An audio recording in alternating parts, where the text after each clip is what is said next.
Good morning, everyone, and welcome again to today's Founders Conversation, February edition, Elevating Your Sales Success. My name is Kathy Karaoke, coordinator with Founders Profit Academy, FPA, a community within Small Founders Association. At FPA, we help business owners grow, scale, and thrive through our specialized coaching framework. In my role, I support our licensed training coaching programs where we provide the tools and support entrepreneurs to reach their full potential. Today, we are excited to dive into a critical topic for SMEs, which is creating a winning sales pitch that closes deals. Previously, our speaker, Sonny Anagasa, during our physical founders hangout on Thursday, the 6th of this month, she took us through her race framework, which was being intentional in the results we want based on our attitude, competency, and execution. She also took us through the ABCs of etiquette, that is on appearance, behavior, and communication. Last week's conversation focused on selling with confidence and purpose, and she used the acronym SHIP, which is on spiritual, heart abilities, personality, and experience, which guide us in staying true to our mission.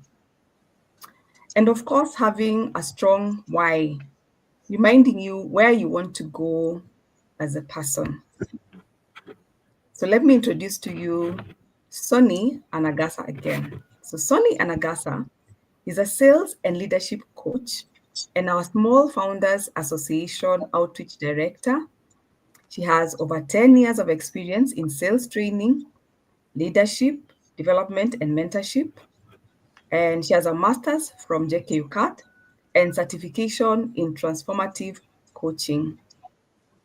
Sonny is also a founder of Wadada Kupitiza, a women's mentorship initiative that champions for gender diversity and economic empowerment.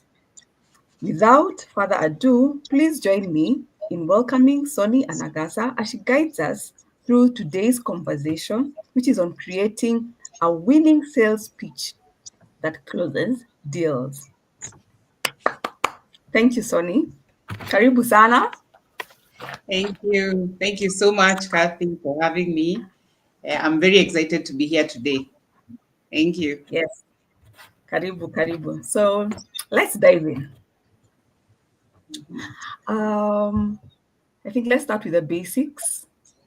Take us through what would need to incorporate in terms of structure and delivery of a successful sales pitch. All right. So certainly, this is very key to be able to understand what are the components that are very essential to a sales pitch, or sometimes as we call it, a sales presentation. So what are those elements or that structure that at least you have to make sure is in there when you're creating that winning pitch or winning sales presentation?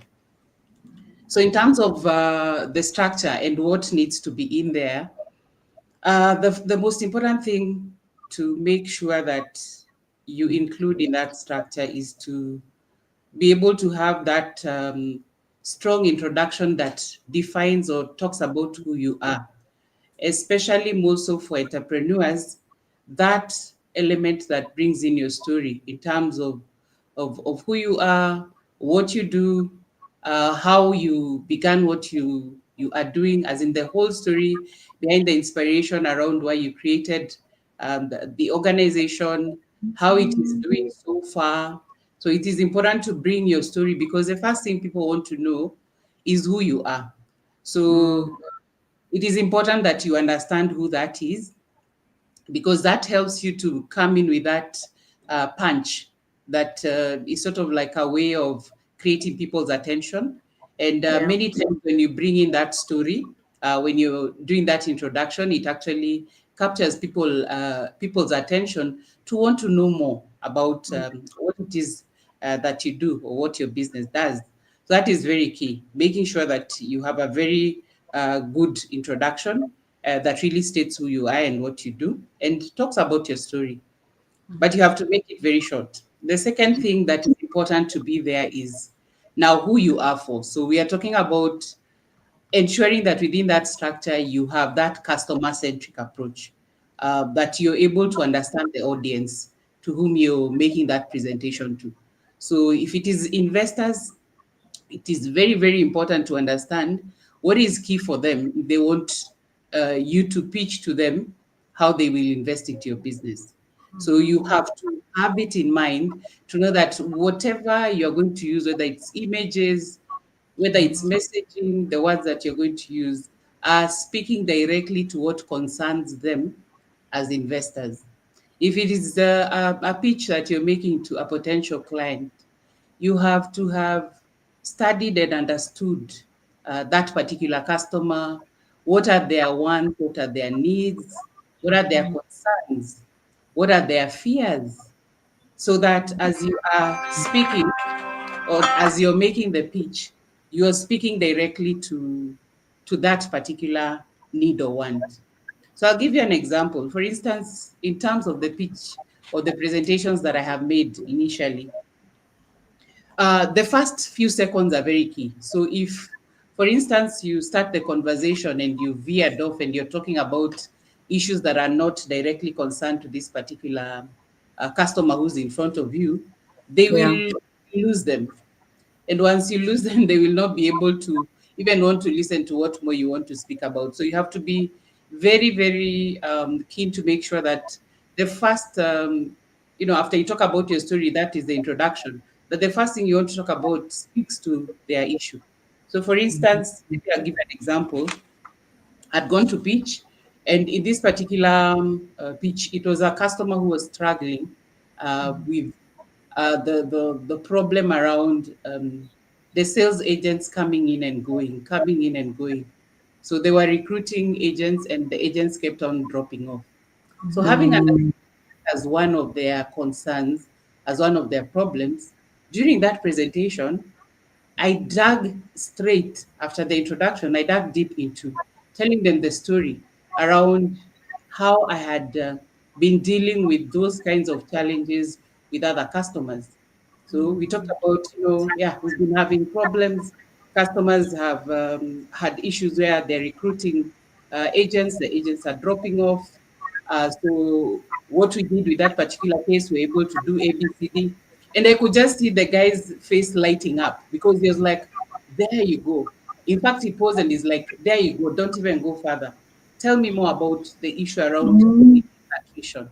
Why? Because I was able to understand that that could be the pain point, and let me mention it, whether it's through a story, through an experience that happened, or through just part and parcel of how the pitch was moving.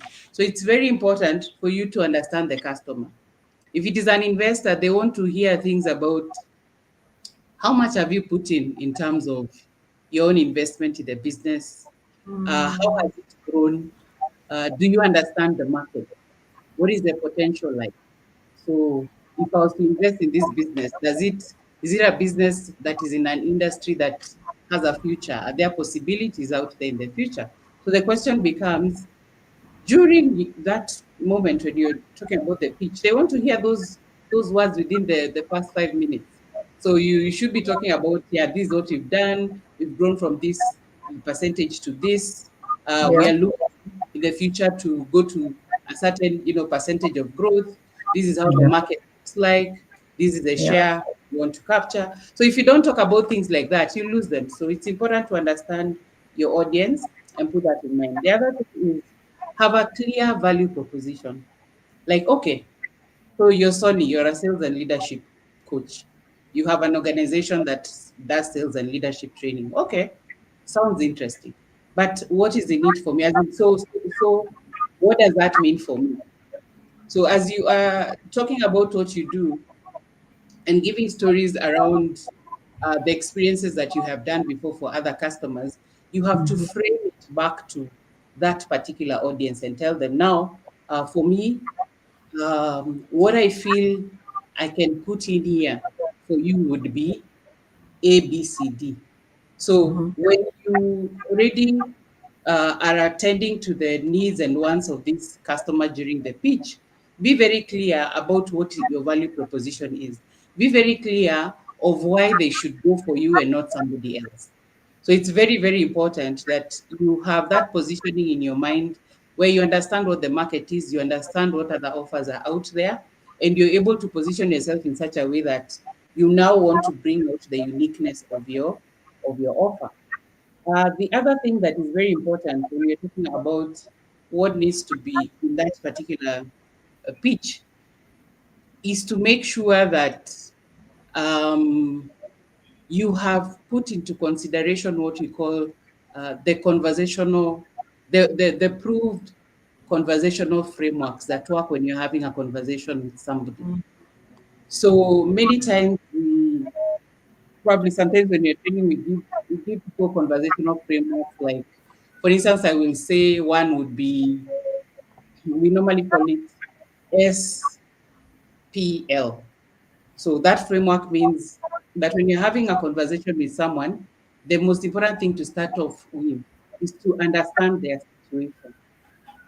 Like before you start giving your value proposition and what you can do, you need to understand where this person is. You need to have done an analysis to understand where this person is. And if you've not, dig in there with questions to understand where they are. Understand where they are, understand what their ambition is in terms of where they want to go. And then with that, and trying to uncover what the issues are, whether there are problems and desires and all that, is when now you go in with the second element, which is now proposing a solution. So the P in the SPL is proposing a solution.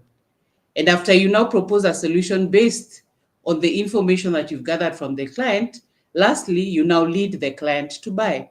So if it is a sale that can happen there and then, and you've done a very good job around uncovering what their issues are and their needs are, and you're able to propose a solution that speaks to them and their needs, it becomes very easy for you to lead them to buy, because then we are talking about the next steps. So in my case, I would be like, okay, we've talked about the challenges that you're having within your organization as far as revenue is concerned. Your sales team is not bringing in enough. We have identified that maybe the issues could be around their attitude, maybe they may be lacking in some skills here and there. So are we looking at maybe having a certain day in which we want to book trainings for this team? Are we looking into a certain day where we want to do needs analysis to really get it from the team what the gaps could be, and then maybe align them with the organization, and then be able to structure a training that can help the team? So we are talking being able to put within that pitch a conversational framework that makes a human being feel like you're really not just there to push selling, but you're really there to understand what their needs are and then come up with a solution. So those are some of the elements that I would think through that needs to be there. Other things like making sure that you're talking about benefits and not just saying, my product is great. It has this and these features. Talk more about, so what will that do for me as a business person? So what difference will that make for me as somebody who's in business? If you're bringing a training solution, so what does that mean for me in terms of revenue? So you have to be making sure that as you're proposing the solution, you talk about the benefit, you talk about the feature, but you end up tying it to what the client wants or needs. And put numbers in there, like maybe we could increase your efficiency by this much, maybe you could increase your sales by this much. Yeah, so be able to align that. Then social proof is also very important. One of the concerns of many clients, if you're doing a sales conversation, is, have you done this before, or do you want to try it with me for the first time? So as human beings, we many times, and especially the modern buyer, doesn't want to risk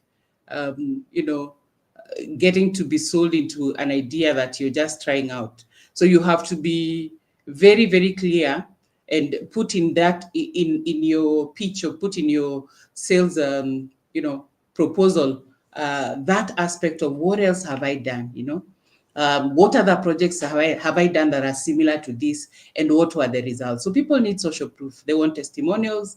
They want to see, have you done it before? So if you're starting out for the very first time, perhaps why you're starting the business is because you had some experience before starting, and that is good to bring it to the table. Like for me, for instance, when I was starting our sales and leadership training organization, of course, I started based on the fact that I had experience training before.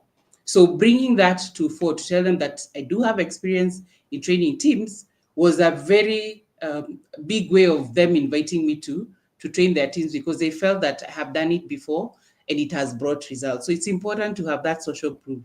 And then lastly, don't just excite the client, let them be happy, and then after that, you don't have a call to action. You have to make sure that with your pitch, as you're ending it, and since we talked about the last portion of SPL, leading the client to buy, make sure that you have a call to action. Make sure that you're telling them, to purchase, click here, let's fill out this form, let's, take them to the next stage, so that is completed and you're able to make the sale. And of course, have confidence in what you're saying. As we talked last time, sales is an inner job.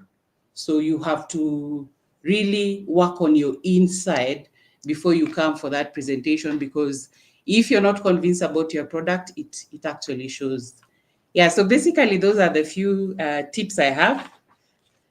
Back to you, Kathy.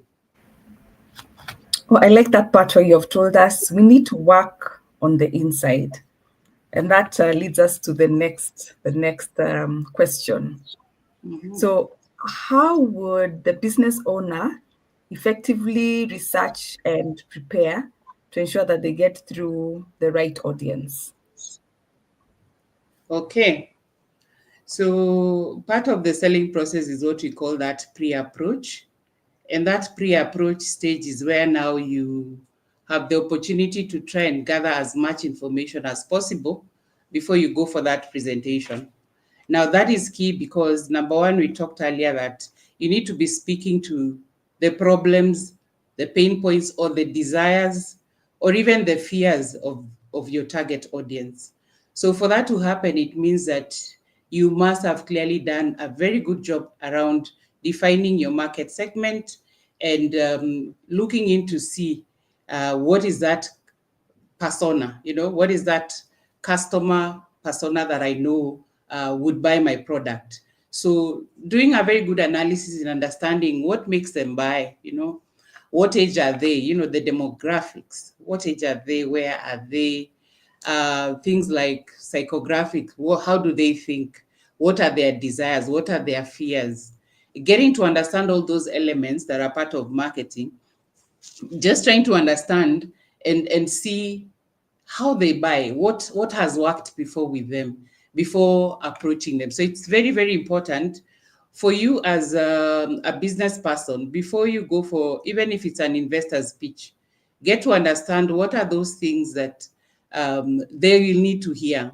What is the data that I would need to present so that they are convinced that my business really makes a good case for investment. So just trying to make sure that first and foremost, you define what your audience is, like who is the person that I'm going to make the presentation to.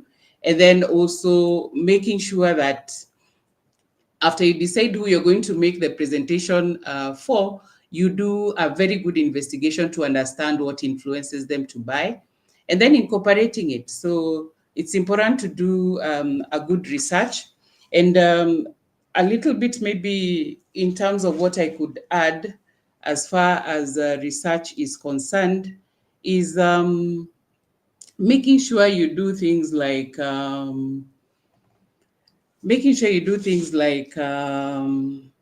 do I call it? Doing competitive analysis, like trying to look, apart from me in this particular place, who else provides the same, and what is lacking, what is the gap, that I'm bringing into this particular space that will differentiate me from everybody else. Because if you do not do that, then what happens is that when you stand one-on-one with that, whether it's investor or a potential customer, they will not see the difference between you and the other person.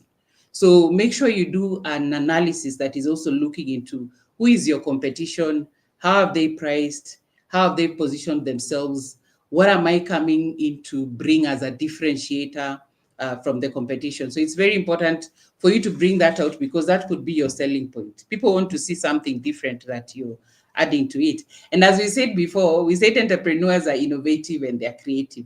So we are not saying that you reinvent the wheel, but if you're going to sell ice cream, can you bring it in a more, maybe bring in something that is not already there in the market? Maybe it's more, your delivery is, faster, it saves time, your customer service response is faster. Like, look for that differentiator that you can always say that, okay, this is something new that I'm adding into this space.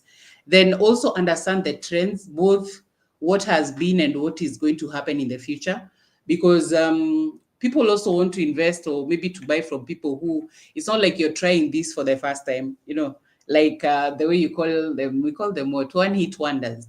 Like, you just woke up one day, decided to sell something, it was exciting for you at that time, and then you disappear. People don't want to see that. They want to see somebody who's been at it for a while. So you understand that industry, you understand that space, you understand the trends, you are futuristic in trying to see that there are still opportunities in this space. So be very keen to study that, so that when you're going into a presentation, you're not being asked questions and you're clueless around what is happening in your own industry. So it's very important to do that research. And the other thing is also look at what works. What are the success stories in your own business? Like, what are your own customers saying? The ones that you've already served, what are they saying? What is so beautiful about your product? What is it that you want to improve with your product? Or what is it that you feel like they are giving you in terms of feedback that you could put in maybe later? So you could go to an investor and tell them, okay, yeah, this is what our customers are saying, and I want this amount of money to come in because we have done a good research and we've realized that there's an additional, maybe some cross-selling or some upselling we might do in this area, but at this particular moment, I don't have the funds. So perhaps what I'm asking is for you to come in with that kind of support so that we can get that sorted. So the issue is research is key, because you are coming in there with facts. You're coming in there with data. You're coming in there with the numbers that people want to understand, to know that you understand. Because if you don't understand the numbers of your business, then most likely people will not buy from you. So basically it is that. The other aspect is social listening.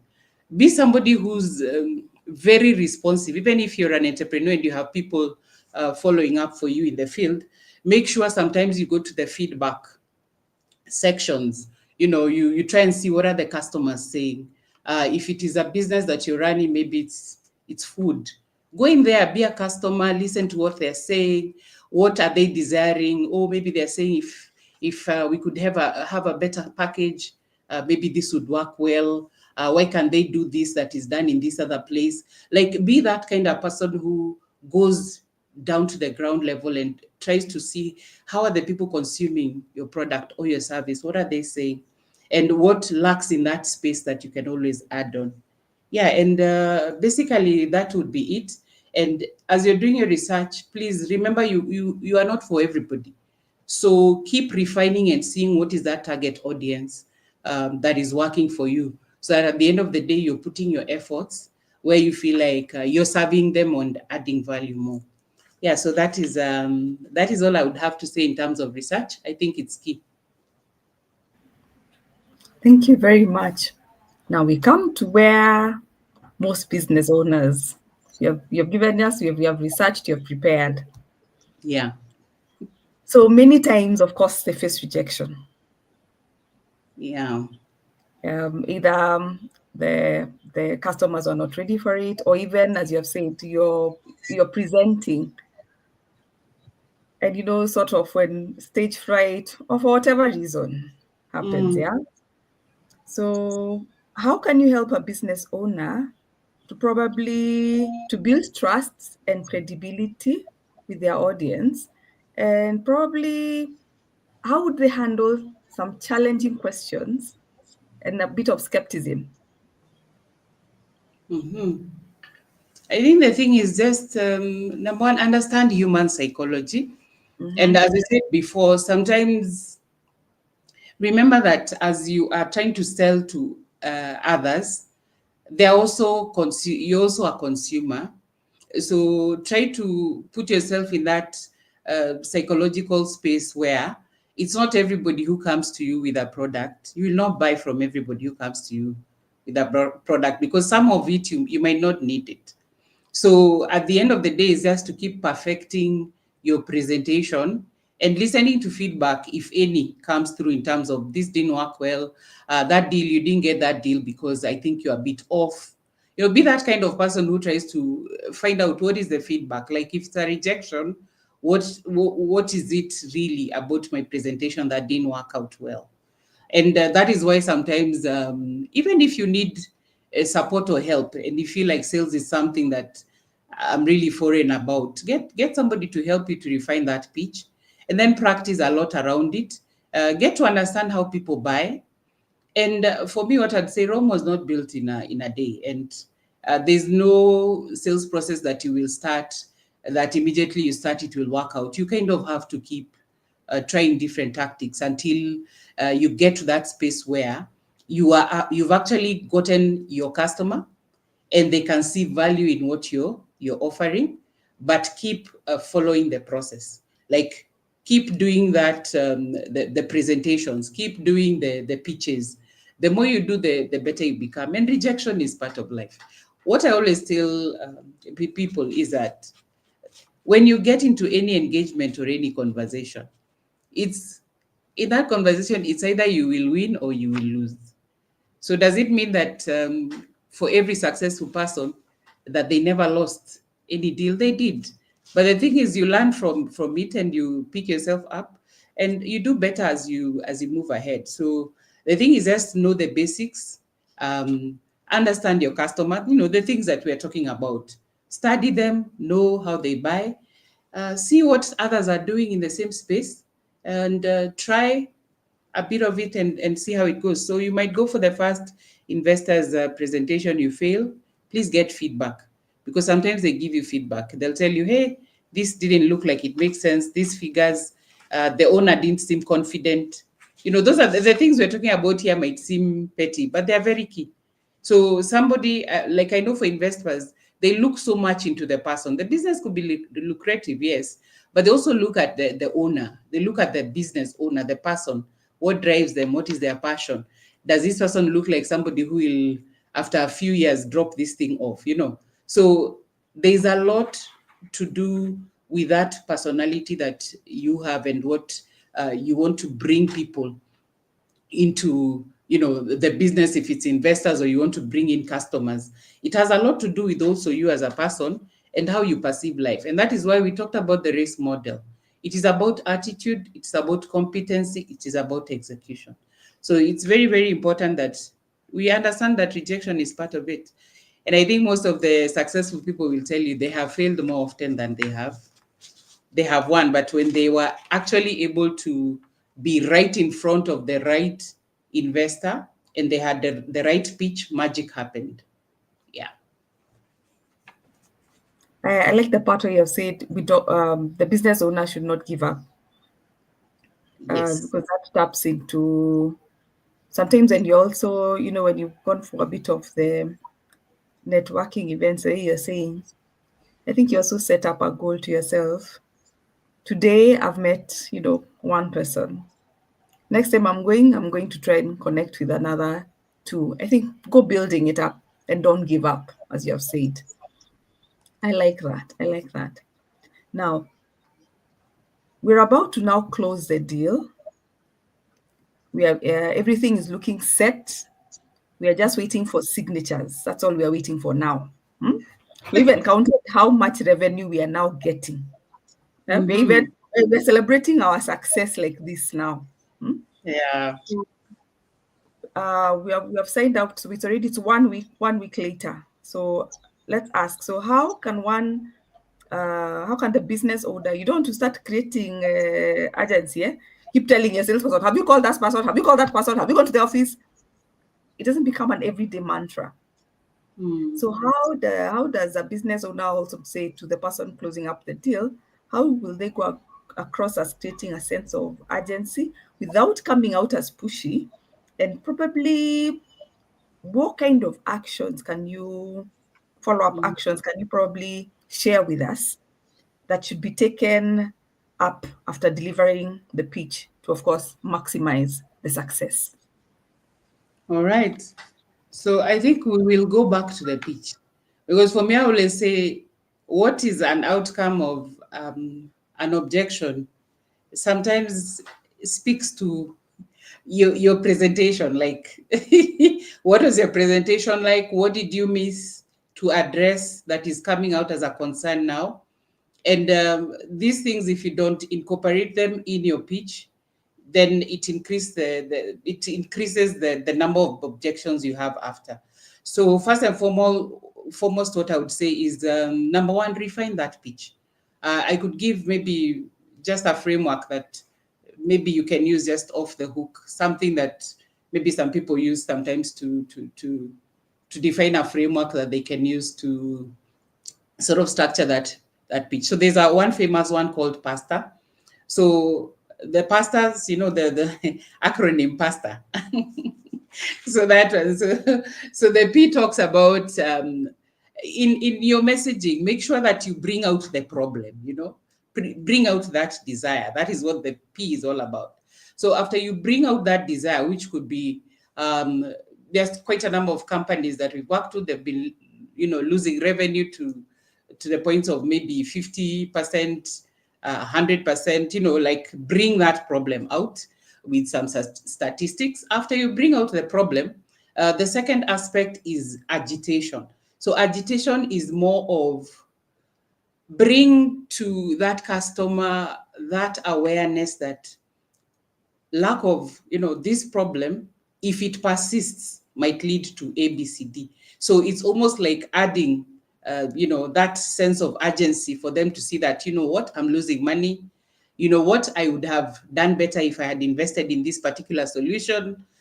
Create that kind of agitation for the client to start seeing that, whoa, I was not aware from, the first statement you brought out on the problem, that it seems I was not aware that this is what I could be losing, and it's becoming worse. So you are already creating that sense of urgency as you are pitching. And then bring in now your solution, which you talked about when you talked about the sales conversation.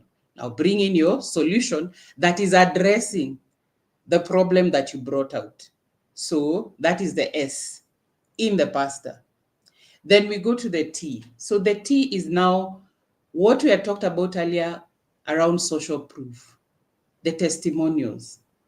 So even if later on an objection will come, what sometimes I do is not to act too upset that you brought in the objection, but to be, very receptive and say, yeah, whatever you're saying is very true. There's a particular company that we had worked for, and this was their concern. So that testimonial comes in to sort of reassure the customer that this is something that you have done. These are problems that have risen and you're able to solve. So there we are in the T. So that is what is the power of testimonials. If you have done it before, you can't fake it. And that is why, like, sometimes I tell people, even if it's a testimonial, don't go and cook up a testimonial. Every time you do business, every time you do selling, make sure you record your success stories and even record your failed experiences. Why? You're going to use them when you're pitching later on. You're going to bring out those examples. So don't cook them up. Don't start giving stories that don't exist. I mean, in your life, you have failed, isn't it? You have pitched, you have failed. You have had so many objections with other customers. So bring those stories into the pitch, So around testimonials, talk about other people that you have served and what are the similar things that they have gone through. So that is the T in the PASTA. Testimonials, social proof. And then after that, now bring in the offer. That is the O in the pasta, bring in the offer. So when you're bringing in the offer, that offer has to be compelling.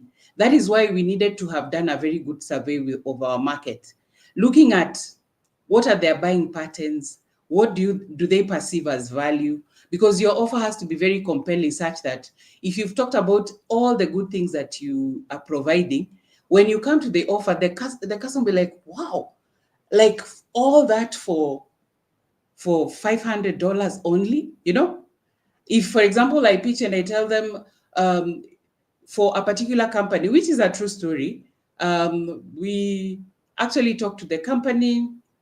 We went in there and did some training. They had done 6 million in terms of revenue the previous month. Their target after was to get to 12 million. So the training, we actually did it in October.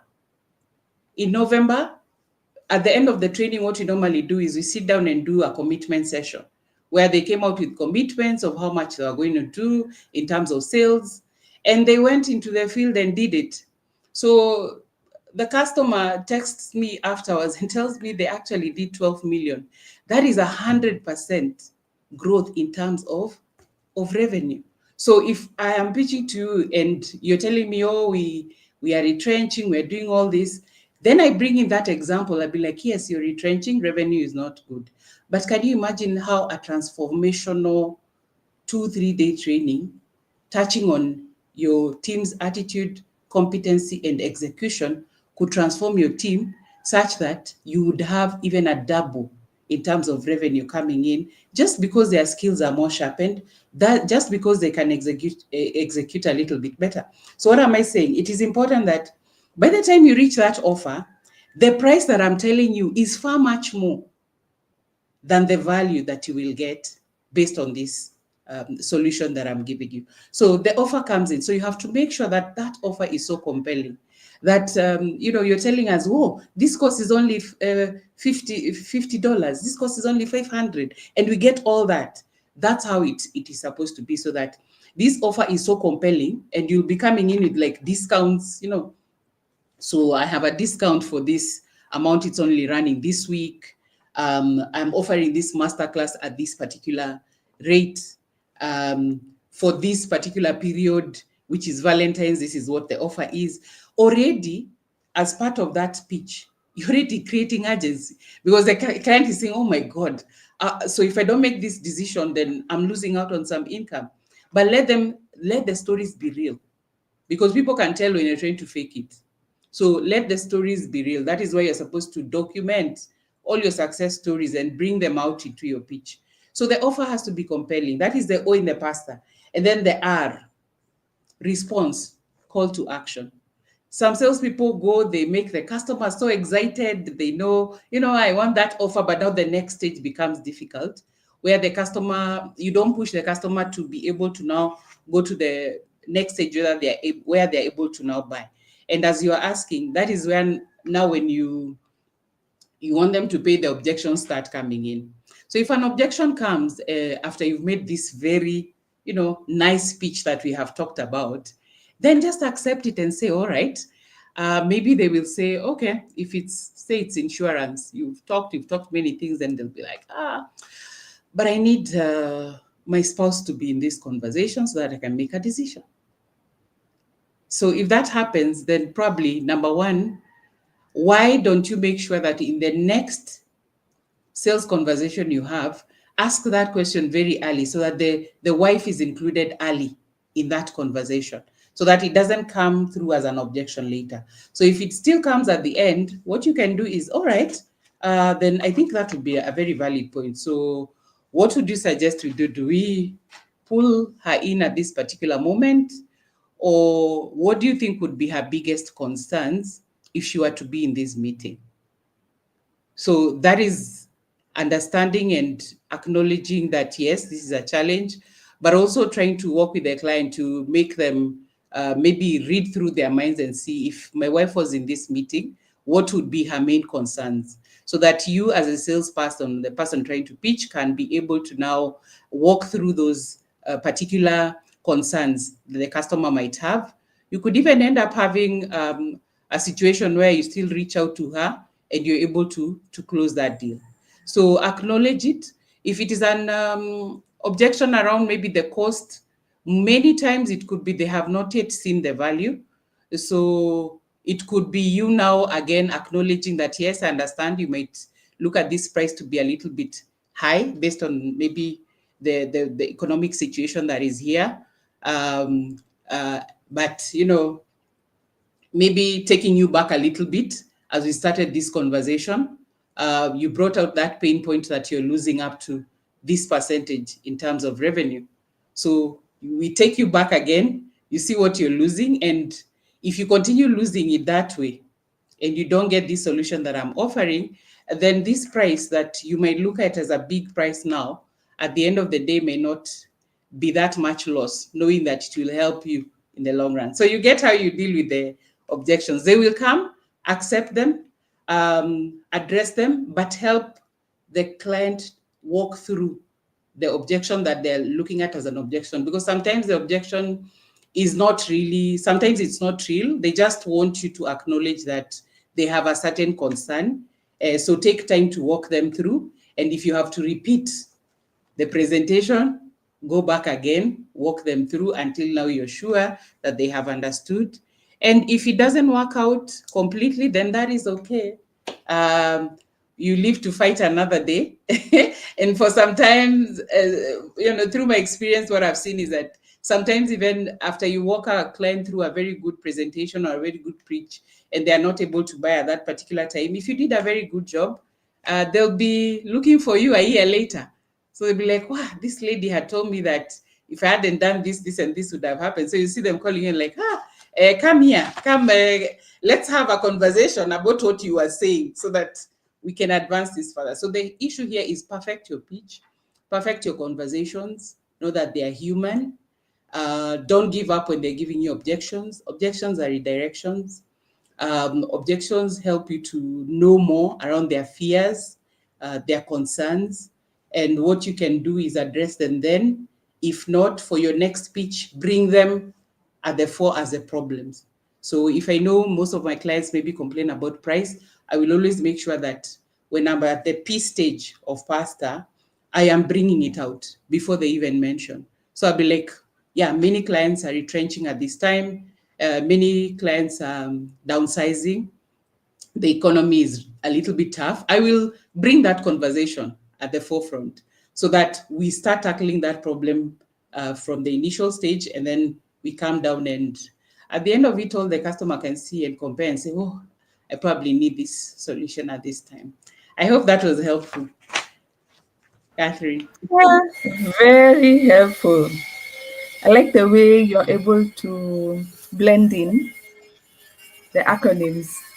So that is very helpful. That's a new one. I hope everybody is going to remember that one. Eh? It's just not based on the religious part of it. There's a business part of it. I like that. So now let's look through your personal insights and experiences. I know you've given us tidbits of it, Yeah. but we want to hear the story. We want to hear the story. Yeah? Which part of the story? There is a very good story you are waiting for here. You have been selling. You have gotten rejected. You have told us all these things, all these wonderful things. Now we want to hear your story, Sonny's experience. So can you share for us an example or a successful sales pitch you have delivered? That's one. And of course, then you tell us lessons on the bad one. So the good one, it went, it was so smooth, beautiful, hands up team. I went home, cloud 9. Then now the lessons you learned for the one that didn't go as planned. Let me start with the bad one. Okay, fine. The lessons for the bad one. That one, I still feel bad about it up to now. Now, it was a call. Actually, it was an inbound. Somebody actually, I think, talked to an organization about what I do.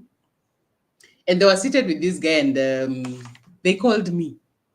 I don't know what I was on that day. My focus, my mind was not even there. So, so the guy's like, I'm with so and so here, and she's telling me about you. You do sales and leadership training.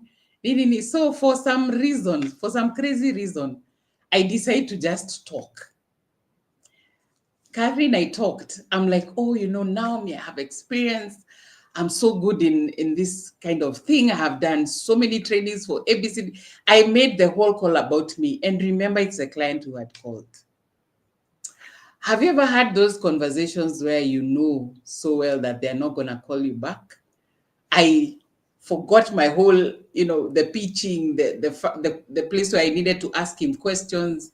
I needed to understand why he was calling. I needed to maybe find out what, they were going through as an organization, why they needed training. Like I forgot all that and I just went into speaking about myself. So the lesson here is, as a salesperson or maybe even an owner, embrace asking questions. Hold yourself. I know sometimes we are so excited, especially for that particular situation. I think my excitement came because it was somebody who had referred me. So I was pretty much in that mode where I was just trying to talk about me, what I've done, forgetting that this was a sales conversation like a normal one, and I needed to go through the steps. Situation analysis, understand the customer. What are their pain points? What are they going through? What solution are they looking for? And then after that, probably set up a second meeting where we'd maybe do a one-on-one and then talk. So that one was failed. So if you're in a presentation and you've realized that you're doing all the talking and there are no telltale signs, we are always told 80% listen, 20% talk. Be a guide in that conversation. So that one it went badly. And I feel pain up to now, but anyway, maybe one day I will know how to correct that. In terms of what went well, now this was networking event. So I have a friend of mine who, they had an event that had a lot of business owners. They call them investment partners. So they had an event, it was a workshop, and she invited me to go. So it was just one of the most exciting sales I've ever met, because this was a networking event, and I'm there. I'm like, oh, my name is Sonny. I'm a sales and leadership coach. I provide solutions for individuals and organizations to help them increase their sales. By the time I had just finished that statement, there were two HR people from that company. You know that when you normally break for tea and there are those high tables. So the way you each introduce it, so I just said what I do, and it's like, you're the solution we need. And I was like, okay, so that just one statement of saying, my name is Sonny, I'm a sales and leadership coach. I provide training solutions for individuals and organizations. That was enough to make her, it hit her that, oh my God, we need sales training for our team. So what happened after that? We set up an appointment. We had a meeting. She took me through the challenges that her team was having. We designed a questionnaire tool to do what we call a training needs assessment with the team, did some questions, got the gaps, designed the training, did a 2 days training in Nakuru. Everything taken care of. And I was well paid. So for me, some of these things, you may think that small statement that you're told, have a good elevator pitch. Sometimes you're told, just make it brief, make it straight to the point, let it be something talking about what you do. It is important. Even in LinkedIn, when you're able to have a statement on that header that just talks about you and what you do, somebody looking for that solution will scroll back and just see. And that is how they reach out and they move. So that who you are, what you are for, personal branding, being able to be confidently speak about what you do, it can take you places. So that was a simple one. The other ones where maybe I have to present to a board and all that, those ones are there. Just prepare a very short, may I say simple is better.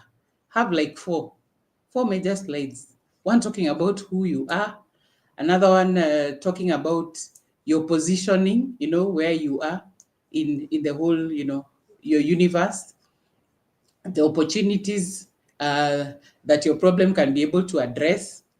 And, as we have said, put the pasta in there somewhere, but don't make it too wordy, don't make it too big, get straight to the point. And the first few words you say, let them be a summary of who you are, what you do, who you do it for, and perhaps how you do it. And, always be ready to have a presentation that is 5 minutes short and one that is maybe 30 to 45 minutes long. So always have those two versions of presentation, so that if maybe you walk in somewhere and the board tells you, we don't have much time for you, we only have 10 minutes. So, and you thought you had 1 hour.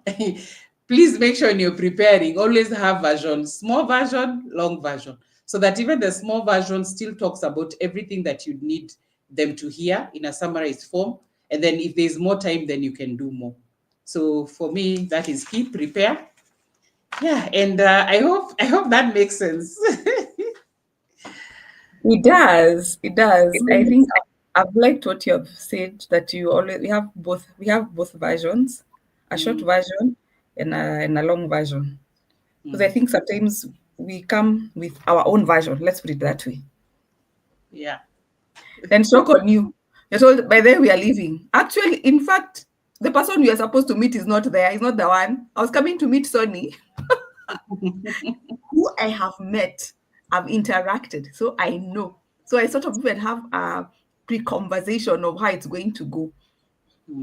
Sonny is not there now. Someone totally different. Off your game. Am I going to remember even what I was going to say? Shortly, have you forgotten even my name now again? Because I'm a different person, as you have said. Oh, thank you. Very insightful. I like today's conversation. Thank you very much. Thank you very much. Well, thank you, Sonny, for that insightful conversation. And thank you all for your presence. And that brings us to the end of this week's Founders Conversation, powered by SME Founders Association, where we connect entrepreneurs and professionals to money, markets, and mentors. Joining us is easy. I keep saying over and over again, guys. Simply visit our website and become a partner for just 5,000 Kenyan shillings and unlock access to valuable learning and networking opportunities. I have been your host, Catherine Karaoke. So until next Thursday, keep selling and thriving. Thank you and have a good day.